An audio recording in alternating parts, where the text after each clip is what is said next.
اب آ جائیے دوسری چیز کی طرف جو ہے وضو.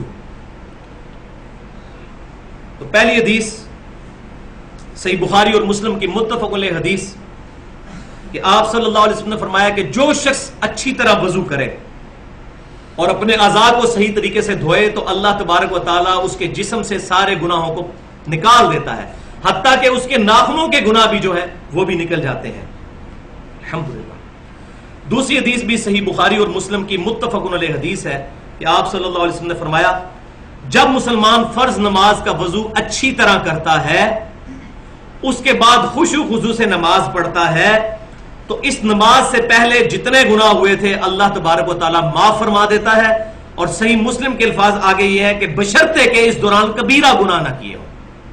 کبیرہ گناہ نیک اعمال سے معاف نہیں ہوتے، وہ توبہ سے معاف ہوتے ہیں. تو یہ کہا جاتا ہے نا جو وضو کرنے سے یا نماز پڑھنے سے گناہ معاف ہو جاتے ہیں، اس سے مراد چھوٹے گناہ ہیں. آٹومیٹکلی وداؤٹ توبہ کے چھوٹے گناہ معاف ہو جاتے ہیں، لیکن بڑے گناہ جو ہیں کبیرہ گناہ، اب یہ ہماری بدقسمتی ہے کہ اکثر گناہ کبیرہ ہی ہیں. جھوٹ، چغلی، غیبت، گالی گلوچ، ماں باپ کی نافرمانی، اکثر گناہ جو ہیں وہ کبیرہ ہی ہیں. تیسری حدیث صحیح بخاری اور مسلم کی متفق علیہ حدیث ہے کہ آپ صلی اللہ علیہ وسلم نے فرمایا کہ میری امت کے لوگ جب قیامت والے دن بلائے جائیں گے تو ان کے چہرے، پیشانی اور یہ ہاتھ چمک رہے ہوں گے ان کے اعضائے وضو کی وجہ سے، لہذا تمہیں چاہیے کہ اپنی چمک کو بڑھاؤ.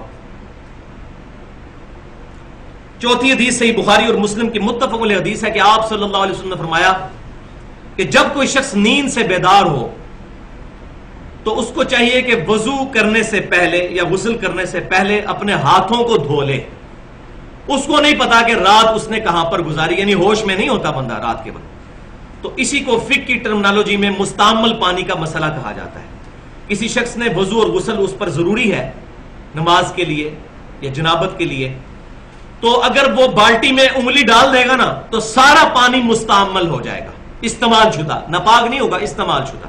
اس سے اب وضو غسل نہیں اتر سکتا ہے. تو لہذا پہلے ہاتھ دھونے ہیں، اس کے بعد مگے کو ہاتھ ڈال کے اتنا ہی ہاتھ اندر کرنا ہے جتنا دھلایا ہوا ہے. تو یہ مستعمل پانی کا مسئلہ اس حدیث سے ثابت ہوتا ہے. استعمال شدہ پانی ہو گیا تو پھر لہذا انڈیلیں گے پہلے پانی کو، ہاتھ دھوئیں گے. یہ مسئلہ ہے جب برتن سے کریں، ہمارے لیے پرابلم نہیں، ہم نے ٹوٹی سے کرنا ہوتا ہے یا شاور سے، اس میں ایشو ہے ہی نہیں الحمدللہ. پانچویں حدیث صحیح بخاری اور مسلم کی متفق علیہ حدیث ہے کہ عبداللہ بن زید بن عاصم رضی اللہ تعالیٰ عنہ کو ریکویسٹ کی گئی کہ آپ صلی اللہ علیہ وسلم کا جو وضو تھا وہ آپ کر کے دکھائیے. تو عبداللہ بن عاصم رضی اللہ تعالیٰ عنہ، عبداللہ بن زید بن عاصم رضی اللہ تعالیٰ عنہ نے پانی کا برتن منگوایا، اس کو انڈیلا اپنے ہاتھوں پر 3 دفعہ اور 3 دفعہ اپنے ہاتھوں کو دھویا. پہلے انڈیلا، اس کے بعد اس برتن میں ہاتھ ڈالے، پھر 3 دفعہ ایک ہی چلو سے کلی اور ناک میں پانی ڈالا، یعنی وہی چلو، منہ میں بھی پانی اور ساتھ ہی ناک میں. علیحدہ علیحدہ سے بھی ثابت ہے، لیکن مضبوط روایتیں بخاری مسلم کی یہی کہتی ہیں کہ ایک ہی چلو لینا چاہیے کلی اور ناک کے لیے. یہ بھی ایک امپورٹنٹ مسئلہ ہے جو لوگوں کو نہیں پتا. تو 3 دفعہ انہوں نے ایسا کیا، پھر انہوں نے برتن میں 3 دفعہ ہاتھ ڈالا اور 3 دفعہ اپنے چہرے کو دھویا، پھر برتن میں 3 دفعہ ہاتھ ڈالا، اپنا دایاں بازو دھویا، پھر 3 دفعہ ہاتھ ڈالا اور بایاں بازو دھویا. پھر آپ رضی اللہ تعالیٰ عنہ نے پانی لے کر ہاتھ پر ڈال کر اپنے دونوں ہاتھوں سے پورے سر کو، یہ پیشانی سے لے کر پیچھے تک یوں لے کے گئے اور پھر آگے لے کر آئے. اس طریقے سے سر کا مسح کیا. اور اس کے بعد آپ رضی اللہ تعالیٰ عنہ نے فرمایا میں نے وہی وضو کیا ہے جو آپ صلی اللہ علیہ وسلم وضو فرمایا کرتے تھے. چھٹی حدیث رسول اللہ صلی اللہ علیہ وسلم سے صحیح بخاری میں ہے کہ اعضائے وضو کا ایک بار دھونا بھی ثابت ہے، 2 بار دھونا بھی اور 3 بار دھونا. قرآن پاک میں تو 1 دفعہ کا ذکر آیا ہے، لیکن احادیث میں 3 تک بھی ثابت ہے، 3 دفعہ بھی دھویا جا سکتا ہے. اب کچھ احادیث وضو میں احتیاط سے متعلق، یہ بہت امپورٹنٹ احادیث ہے. پہلی حدیث صحیح مسلم سے کہ مکہ سے مدینہ شریف کی طرف جاتے ہوئے آپ صلی اللہ علیہ وسلم نے راستے میں ایک جگہ پڑاؤ کیا تو صحابہ اکرام علیہم رضوان نے وضو کیا عصر کی نماز ادا کرنے کے لیے. تو کچھ صحابہ نے تیزی میں وضو کیا اور ان کی ایڑیاں جو ہیں وہ چمکتی ہوئی نظر آ رہی تھی. تو آپ صلی اللہ علیہ وسلم نے فرمایا کہ بے شک ایڑیوں کو خشک رہنے کی وجہ سے عذاب دیا جائے گا، وضو احتیاط کے ساتھ کیا کرو. تو اس سے بھی یہ بات پتہ چل گئی کہ وضو میں پاؤں کا دھونا ہی ضروری ہے، اور اس میں ایڑیوں کی خصوصاً سخت جگہ ہوتی ہے، اور سردیوں کے موسم میں اس کو صحیح طریقے سے ملنا چاہیے۔ دوسری حدیث جامعہ ترمذی اور سنن ابن ماجہ میں ہے کہ آپ صلی اللہ علیہ وسلم نے فرمایا کہ جب کبھی بھی تم وضو کرو تو اپنے ہاتھ اور پاؤں کی انگلیوں کا خلال بھی کرو۔ ہاتھ جب دھوئیں گے تو ہاتھ کی انگلیوں کا خلال کریں گے، اور جب پاؤں دھوئیں گے تو پاؤں کی انگلیوں کا بھی خلال کریں گے۔ اب احتیاط کا مطلب یہاں پر میں ایک چیز بتا دوں کہ یہ وضو کرتے ہوئے احتیاط کا مطلب اسراف بھی نہیں ہونا چاہیے اور کنجوسی بھی نہیں ہونی چاہیے، کیونکہ صحیح حدیث ہے، بخاری اور مسلم کی متفق علیہ حدیث ہے کہ آپ صلی اللہ علیہ وسلم ایک مد پانی سے وضو فرما لیا کرتے تھے، 600 گرام، یعنی آپ کی جو 1.5 لیٹر کی بوتل ہے اس کو آدھا کر لیں، اس سے آپ صلی اللہ علیہ وسلم وضو فرما لیا کرتے تھے۔ جامعہ ترمذی، سنن ابی داؤد اور سنن ابن ماجہ میں حدیث ہے، یہ تیسری حدیث، کہ آپ صلی اللہ علیہ وسلم اپنے ہاتھ کی چھوٹی انگلی کے ساتھ پاؤں کی انگلیوں کا خلال فرمایا کرتے تھے اور پاؤں کی انگلیوں کو دھویا کرتے تھے۔ پانچویں حدیث جامعہ ترمذی، سنن نسائی اور سنن ابن ماجہ کی ہے کہ آپ صلی اللہ علیہ وسلم جب سر کا مسح فرماتے تو شہادت کی انگلی سے کانوں کے اندر کا بھی مسح فرماتے۔ یہ کان بھی چونکہ سر کے اندر ہی داخل ہے، قرآن پاک میں ذکر نہیں، لیکن یہ کان سر کے اندر ہی داخل ہوتے ہیں، اس لیے اس کا مسح بھی ہوگا اس طریقے سے، اور انگوٹھوں کے ذریعے کان کی پشت کا مسح فرماتے ہیں۔ لیکن یہ جو گردن کا مسح ہے یہ کسی ضعیف حدیث سے بھی ثابت نہیں ہے، اور مزے کی بات ہے فقہ حنفی کی جو اردو میں معتبر ترین کتاب ہے، 27 سال میں مفتی امجد علی صاحب نے لکھی بہار شریعت، اس میں بھی لکھا ہوا ہے کہ گردن کا مسح مستحب ہے۔ ان کی بھی جرت نہیں ہوئی کہ اس کو سنت لکھیں، لہذا گردن کا مسح کوئی ثابت نہیں، مستحب بھی انہوں نے اپنے بزرگوں کی وجہ سے لکھ دیا۔ قرآن اور حدیث کے اندر کہیں بھی ثابت نہیں کہ نبی صلی اللہ علیہ وسلم نے گردن کا کبھی مسح کیا ہو۔ تو یہ بہت امپورٹنٹ بات ہی میں نے بتا دی، گردن کا مسح نہیں، سر پورے کا مسح، یوں آگے سے پیچھے اور پیچھے سے آگے اور یوں، بس یہ ہے، دیٹس آل۔ چھٹی حدیث سنن نسائی میں اور سنن دارمی میں صحیح سند کے ساتھ کہ سیدنا علی رضی اللہ تعالیٰ عنہ نے دائیں ہاتھ سے ناک میں پانی ڈالا اور بائیں ہاتھ کی چھوٹی انگلی سے ناک کی صفائی کی، تو اس سے یہ بات پتہ چلی کہ ناک کو بائیں ہاتھ سے صاف کرنا چاہیے۔ ساتویں حدیث جامعہ ترمذی اور سنن نسائی کے اندر موجود ہے کہ ابو حیہ تابعی رحمۃ اللہ علیہ کہتے ہیں کہ سیدنا علی رضی اللہ تعالیٰ عنہ نے ہمیں ایک دفعہ مکمل وضو کر کے دکھایا پریکٹیکلی، جس میں آپ رضی اللہ تعالیٰ عنہ نے 3 دفعہ چہرے کو دھویا، 3 دفعہ پہلے ہاتھوں کو دھویا، پھر 3 دفعہ چہرے کو دھویا، بیچ میں کلی اور ناک والا بھی معاملہ، اس کے بعد آپ رضی اللہ تعالیٰ عنہ نے 3 دفعہ دونوں ہاتھوں کو بازوؤں سمیت دھویا، پھر پورے سر کا 1 دفعہ مسح کیا، پھر 3 دفعہ اپنے پاؤں کو دھویا۔ لہذا سیدنا علی سے بھی پاؤں دھونا ہی ثابت ہے، ہمارے پاس جو صحیح سند سے روایتیں پہنچی ہیں، یہ خصوصاً میں اہل تشیع کے حوالے سے بات کر رہا ہوں۔ اور پھر آپ رضی اللہ تعالیٰ عنہ نے وضو کا بچا ہوا پانی کھڑے ہو کر پیا، یہ بھی سنت ہے کہ لوٹے میں جو پانی بچ جائے اس کو کھڑے ہو کر پینا، زمزم کو کھڑے ہو کر پینا اور وضو کے بچے ہوئے پانی کو کھڑے ہو کر پینا سنت ہے۔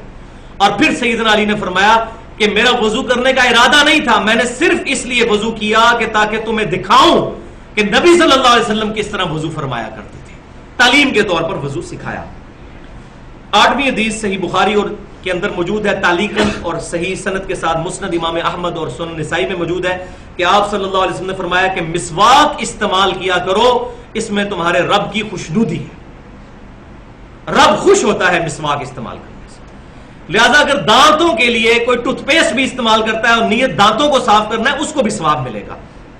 تو ٹوتھ پیسٹ آج کل استعمال کرنا ضروری ہے کیونکہ ہماری غذائیں بھی بڑی مرغن ہو چکی ہوئی ہیں، بہت چکنائی والی غذائیں۔ ٹوتھ پیسٹ اپنی جگہ استعمال کریں اور وضو کے ساتھ مسواک کو بھی استعمال کریں تاکہ اس کا ثواب بھی ملے، کیونکہ سنت ہے۔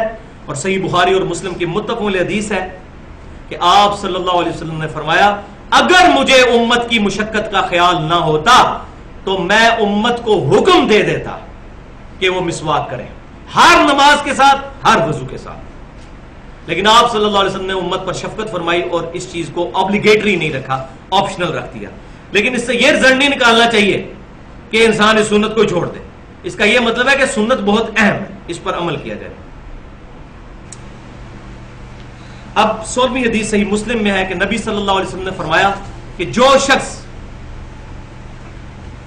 وضو کرنے کے بعد پڑھ لے اشہد ان لا الہ الا اللہ وحدہ لا شریک لہ وَأَشْهَدُ أَنَّ مُحَمَّدًا عَبْدُهُ وَرَسُولُهُ، اللہ تعالیٰ جنت کے 8 دروازے اس کے لیے کھول دیتا ہے۔ الحمدللہ۔ اس میں آسمان کی طرف دیکھنا انگلی اٹھانا شرط نہیں، وہ روایتیں بالکل ضعیف ہیں۔ صحیح مسلم میں بس اتنے ہی الفاظ ہیں کہ 8 دروازے کھل جائیں گے یہ دعا پڑھنے سے۔ اور 17ویں حدیث سنن نسائی الکبریٰ کے اندر صحیح سند کے ساتھ ہے کہ آپ صلی اللہ علیہ وسلم نے وضو کے بعد یہ دعا بھی پڑھی ہے، سبحانک اللہم وبحمدک اشہد ان لا الہ الا انت استغفرک واتوب الیک۔ اور ساتھ تابعی کے اقوال بھی موجود ہے، قول بھی، کہ جو شخص یہ پڑھے گا اللہ تعالیٰ اس دعا کو قیامت تک کے لیے اس کو محفوظ کر کے رکھ دے گا اور قیامت اس کا اجر عظیم عطا فرمائے گا۔ تو یہ محفل سے اٹھنے کی جو دعا ہے یہ وہی والی دعا وضو کے بعد بھی ثابت ہے، دیکھ لیں۔ اب میرے ایمان کا تقاضا ہے کہ میں چلتے چلتے وضو کی جب بات ہوئی ہے تو اب میں آخری ایک حدیث اپنے ایمان کو تازہ کرنے کے لیے بیان کر دوں۔ صحیح بخاری میں کتاب الشروط چیپٹر میں 4تھی حدیث ہے۔ سیدنا اربا بن مسعود رضی اللہ تعالیٰ عنہ جو اس وقت تک مسلمان نہیں ہوئے تھے، صلح حدیبیہ کے موقع پر وہ کافروں کی طرف سے ایجنٹ بن کر نبی صلی اللہ علیہ وسلم کے پاس آئے، اور جو کچھ پھر انہوں نے دیکھا وہ وجد آمیز منظر ہے۔ اربا بن مسعود کہتے ہیں کہ میں نبی صلی اللہ علیہ وسلم کی طرف ڈائریکٹ تو دیکھتا نہیں تھا، تو کنکھیوں سے ایسے کر کے دیکھتا تھا، ایسے ڈائریکٹ دیکھتے تو ظاہر روک پڑتا تھا جناب، دل ہلتا تھا، پیغمبر کا چہرہ یہ جھوٹے کا چہرہ نہیں ہو سکتا، اور بعد میں وہ ایمان بھی لے آئے۔ اور صحیح مسلم میں حدیث ہے کہ عیسیٰ بن مریم کی شکل اربا بن مسعود سے ملتی ہے۔ یہ وہ اربا بن مسعود ہیں جو بعد میں مسلمان بھی ہوئے، پھر عبداللہ بن مسعود کے چھوٹے بھائی۔ وہ کہتے ہیں کہ میں کنکھیوں سے یوں تھوڑی دیر بعد یوں کر کے دیکھتا تھا۔ کہتے ہیں اللہ کی قسم میں بڑے بڑے بادشاہوں کے دربار میں گیا، میں نے کسی بھی بادشاہ کی اتنی تعظیم نہیں دیکھی جتنی محمد صلی اللہ علیہ وسلم کے اصحاب محمد صلی اللہ علیہ وسلم کی کرتے ہیں۔ خدا کی قسم نبی صلی اللہ علیہ وسلم جب وضو فرماتے ہیں تو وہ آپ صلی اللہ علیہ وسلم کے وضو کا پانی نیچے نہیں گرنے دیتے۔ آپ صلی اللہ علیہ وسلم کا بلغم شریف بھی صحابہ کے ہاتھوں پر آتا ہے، اور اگر کسی صحابی کو نہیں ملتا تو وہ دوسرے کے ہاتھوں سے مل کر اپنے چہرے پر ملتا ہے، اور قریب تھا کہ نبی صلی اللہ علیہ وسلم کا تھوک مبارک حاصل کرنے کے لیے آپس میں لڑ پڑے۔ اور جب آپ صلی اللہ علیہ وسلم بات کرتے ہیں تو اتنی تعظیم سے سنتے ہیں اور اتنی خاموشی سے کہ گویا پرندے ان کے سروں پر بیٹھے ہوئے ہیں، اور آپ صلی اللہ علیہ وسلم کے روب کی وجہ سے نظریں اٹھا کر آپ صلی اللہ علیہ وسلم کی طرف نہیں دیکھتے۔